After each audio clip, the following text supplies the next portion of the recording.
उसके बाद क्या हुआ?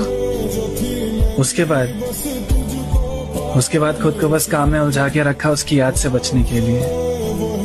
कहीं जाने का मन नहीं किया पर चला गया सिर्फ औरों का दिल रखने के लिए। उसने जब से कहा मिल नहीं सकते, मैं खुद से भी नहीं मिला हूं तब से।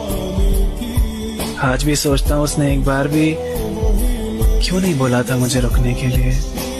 जिसके लिए दुनिया से लड़ने को तैयार था मैं, वो दुनिया के लिए मुझसे लड़ बैठी।